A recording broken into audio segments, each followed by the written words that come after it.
Puji Tuhan, Bapak Ibu yang diberkati oleh Tuhan, kita bersyukur buat setiap kasih Tuhan yang luar biasa dalam setiap kehidupan kita.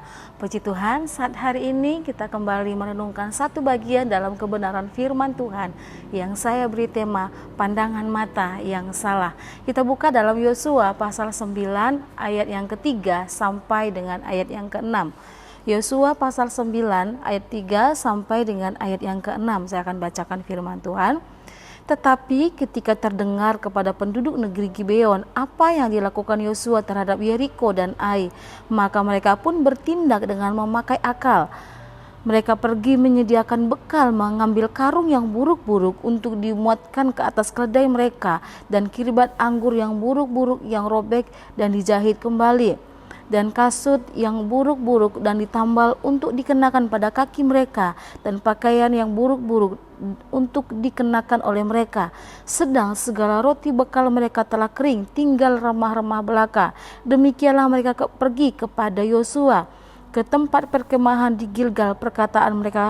Berkatalah mereka kepadanya dan kepada orang-orang Israel, kami ini datang dari negeri jauh, maka sekarang ikatlah perjanjian dengan kami. Puji Tuhan, Bapak Ibu yang diberkati oleh Tuhan, ada pepatah mengatakan, jangan menilai sesuatu atau seseorang itu hanya dari penampilan luarnya. Hanya dari penampilan luarnya semata, karena bisa jadi apa yang kita lihat tidak seperti apa yang sesungguhnya ada padanya. Dan juga jangan ceroboh dengan penampilan saja, karena bisa jadi kita tidak mempunyai kesempatan untuk menemukan maksud dan pesannya. Bapak Ibu yang diberkati oleh Tuhan, pepatah ini adalah mungkin yang terjadi kepada Yosua dan bangsa Israel, di mana di sana dikatakan penduduk negeri Gibeon datang kepada Yosua dan kepada bangsa Israel dengan dalih bahwa mereka adalah orang yang pergi, mereka adalah dari negeri yang sangat jauh. Bahkan firman Tuhan menjelaskan mereka menunjukkan bekal mereka, pakaian mereka yang mungkin udah kusut, pakaian mereka udah robek, pakaian mereka udah ngerusak. Di ayat yang ke-8, di ayat yang ke-9 di sana dikatakan, lalu kata mereka kepada Yosua, kami ini hamba-hambamu. Tanya Yosua, siapakah kamu ini dan dari manakah kamu datang? Ayat 9, jawab mereka kepadanya, dari negeri yang sangat jauh.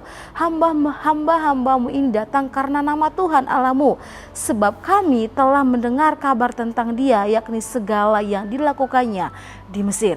Bapak Ibu yang diberkati oleh Tuhan, bagaimana negeri orang-orang utusan dari Gibeon, firman Tuhan menjelaskan mereka datang menjumpai Yosua dan juga datang kepada bangsa Israel, menunjukkan mereka adalah orang yang perlu ditolong, menunjukkan belas kasihan.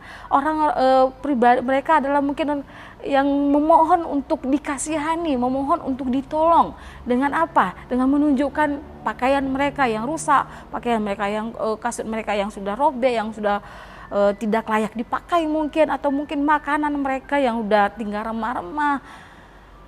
Bapak Ibu yang diberkati oleh Tuhan, seperti pepatah mengatakan bahwa jangan menilai segala sesuatu hanya dari pandangan luarnya saja, atau jangan menilai sesuatu hanya backgroundnya, hanya kita melihat dengan kasat mata. Mata kita ini memang bisa melihat hal yang buruk, bisa melihat hal yang baik. Tapi bagaimana kita belajar dari pengalaman Yosua dan bangsa Israel, mereka tertipu dengan pandangan mata mereka, pandangan mereka yang salah dengan keadaan orang Gibeon, dengan keadaan orang-orang yang datang kepada mereka untuk mohon belas kasihan.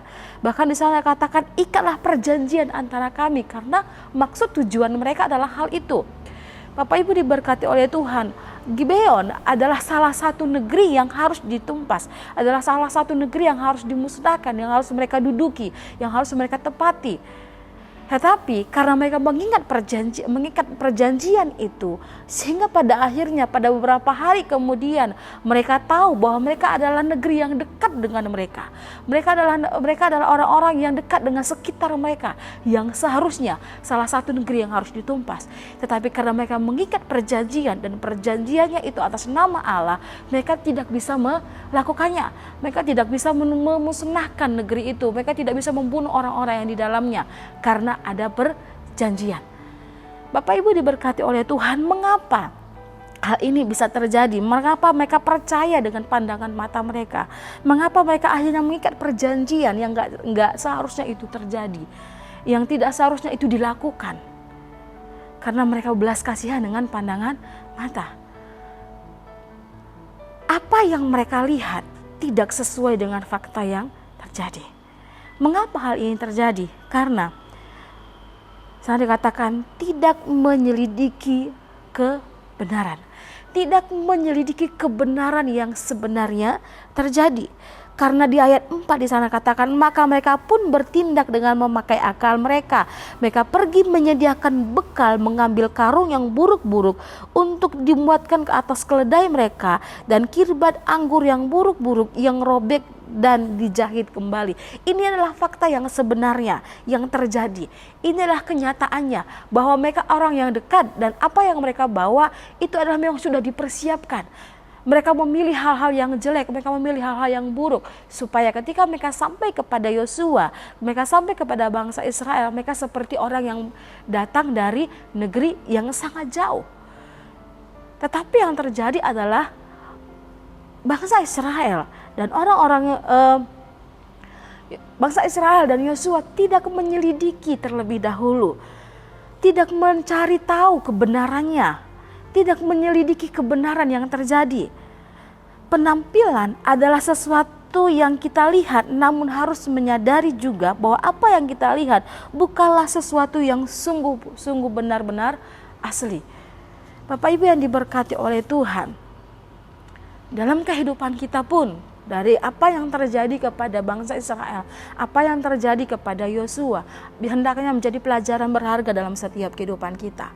Mata kita bisa melihat hal-hal yang buruk, mata kita bisa melihat hal-hal yang baik.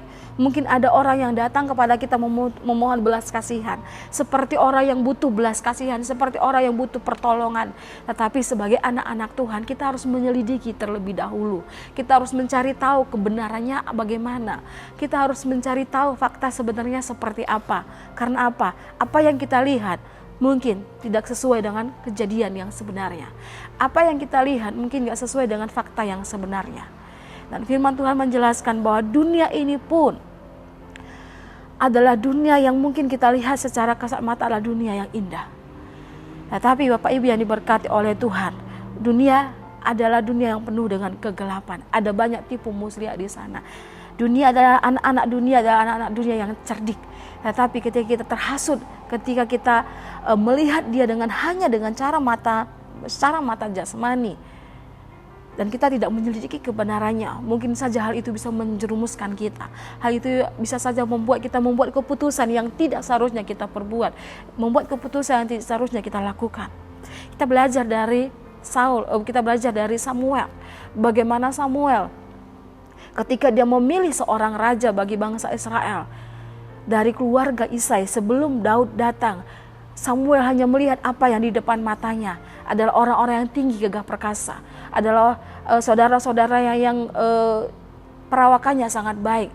Tapi firman Tuhan menjelaskan dalam 1 Samuel pasal yang ke-16 di ayat yang ke-7, di sana katakan bagian B, bukan yang dilihat manusia yang dilihat Allah. Manusia melihat apa yang di depan mata, tetapi Tuhan melihat hati. Jelas firman Tuhan katakan bukan yang dilihat manusia yang dilihat Allah.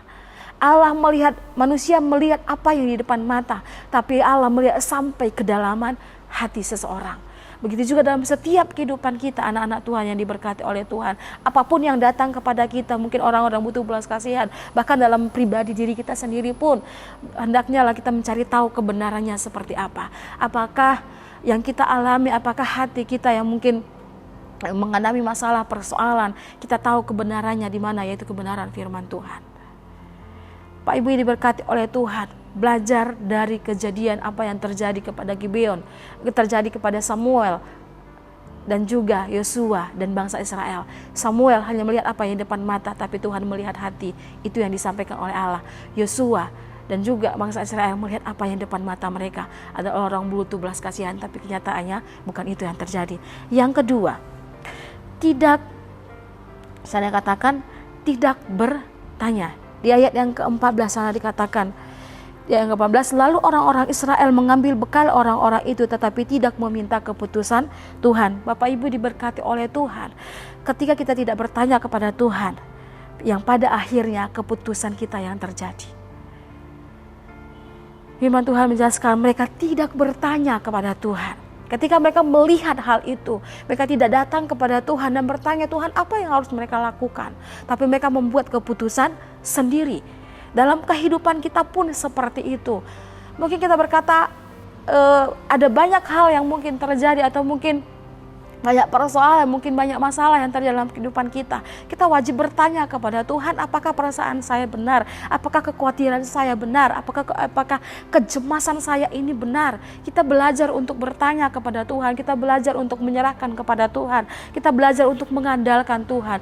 Di sini bangsa Israel dan Yosua tidak mengandalkan Tuhan. Karena apa? Mereka tidak bertanya kepada Tuhan. Yang pada akhirnya mereka membuat keputusan mereka sendiri. Dalam kehidupan kita pun untuk memutuskan sesuatu, karena kita membutuh pertanyaan, kita membutuh jawaban daripada Tuhan, dan juga kita membutuhkan jawaban dari orang-orang yang lain. Amsal pasal yang ke-15 di ayat yang ke-22 jelas di sana katakan firman Tuhan. Amsal 15 ayat yang ke-22, rancangan gagal kalau tidak ada pertimbangan, tetapi terlaksana kalau banyak penasihat. Di sana katakan terlaksana, rancangan kita gagal kalau kita kurang pertimbangan, tetapi terlaksana kalau penasihat banyak. Kita butuh penasihat dari orang-orang sekeliling kita untuk memutuskan hal yang mungkin penting di dalam setiap kehidupan kita. Mengapa harus kita melibatkan Tuhan? Karena apa? Apa yang kita lihat akan mempengaruhi keputusan kita. Apa yang kita lihat akan mempengaruhi keputusan kita. Karena apa? Kalau kita tidak bertanya kepada Tuhan. Yosua dan juga bangsa Israel memutuskan hal yang tidak seharusnya mereka putuskan, yaitu mengikat perjanjian dengan orang-orang Gibeon, sehingga pada akhirnya membuat mereka tidak bisa tidak bisa menduduki negeri itu. Karena apa? Ada perjanjian, mereka tidak bisa memusnahkan orang-orang Gibeon. Yang kedua, apa yang kita lihat akan mempengaruhi iman kita.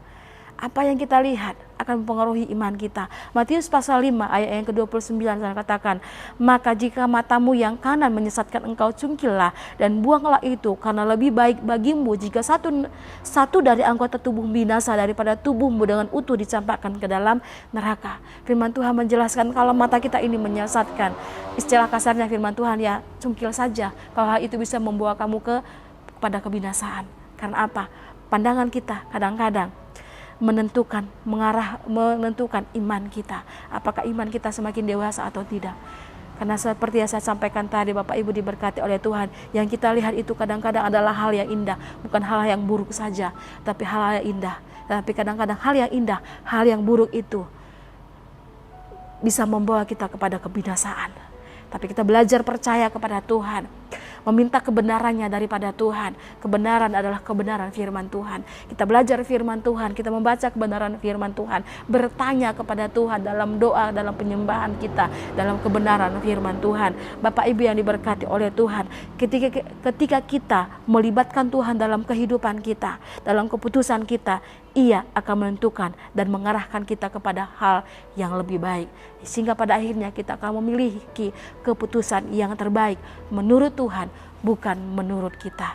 Pandangan mata kita terkadang salah, tetapi apa yang Tuhan lihat itu selalu yang terbaik bagi setiap kehidupan kita. Puji Tuhan, kita mau berdoa. Segala pujian kemuliaan hanya bagi nama-Mu Tuhan. Kami bersyukur buat setiap kasih-Mu, kami bersyukur buat setiap kebenaran firman Tuhan yang kembali menasehati setiap kehidupan kami, pandangan kami, hati kami, kehidupan kami. Mungkin salah, tapi kami percaya ya Tuhan, apa yang Tuhan buat bagi kami adalah yang terbaik. Apa yang Tuhan lakukan bagi setiap pribadi kami adalah yang terbaik. Ajar kami Tuhan untuk selalu mencari fakta kebenarannya.